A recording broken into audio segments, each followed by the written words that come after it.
Guys, welcome back to my YouTube channel. আপোনালোকে মোৰ YouTube channel স্বাগতম জনাইছো। আজি মই অলপ ইয়াতে কাম কৰি আছো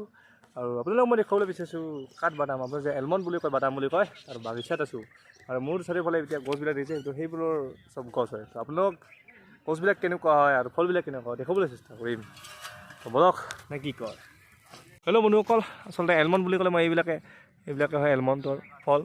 দেখা পাইছে আপোনালোকে এইবিলাক গছ বহুত ফল লাগি আছে আৰু এইটো গছ থল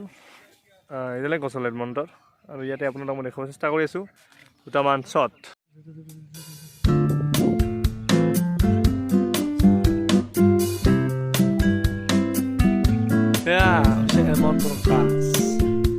বাদামৰ বাগিচাটা কেনেকুৱা লাগিছে বহুত ভাল লাগিছে বাদাম খাইছেনে নাই খাইছোঁ এইটো একদম কাঁচা বাদাম হয় নহয় মানে পকা আছে নহয় পকা আছে হয় আৰু এইটো কি বাদাম বুলি কয় এইটো কি বাদাম বুলি কয় জানো বাদাম বুলি কাঠ বাদাম এলমন এলমন কয় নেকি হয় হয়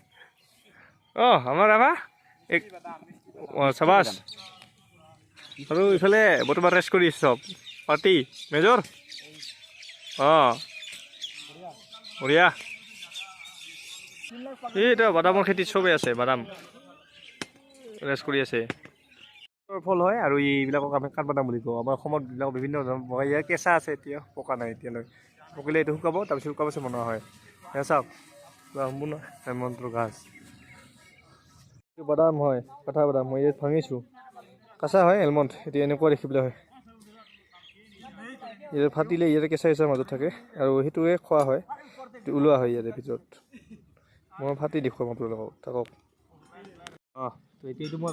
ভাঙিবলৈ গৈ আছোঁ দেখি আছে না হা সামনে লেগে পুৰা इसको ये पूरा सामने लेके इसको जब करके देखे हाँ कैसा আছে এলমন বুলি কয় এইটোকে এয়া কাঁচা হ'লে এনেকুৱা হয় আৰু এই ইয়াতে আমাৰ মাৰ্কেটত বিক্ৰী কৰে ইয়াৰ ভিতৰত এইটো এই বস্তুটো বিক্ৰী কৰে মাৰ্কেটত চেল কৰে এইটো উঠাই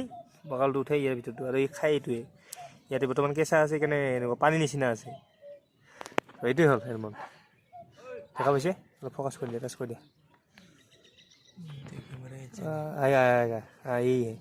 এইটো বাদাম হয় ইয়াতে প্ৰথম কেঁচা আছে কাৰণে পানী নিচিনা হৈ আছে তো এইটোৱে বাছ আজিৰ পাৰ্টটো এইখিনি আছিল আৰু নেক্সট পাৰ্টত আপোনালোকক দেখাবলৈ চেষ্টা কৰিম আৰু বিভিন্ন ধৰণৰ ভিডিঅ' মই এতিয়া শ্বৰ্ট ভিডিঅ' বনাম বুলি ভাবিছোঁ তো এইখিনি আছিল আজিৰ ভিডিঅ' যদি ভাল লাগিছে তেতিয়া লাইক কৰি ছাবস্ক্ৰাইব কৰি দিওঁ ধন্যবাদ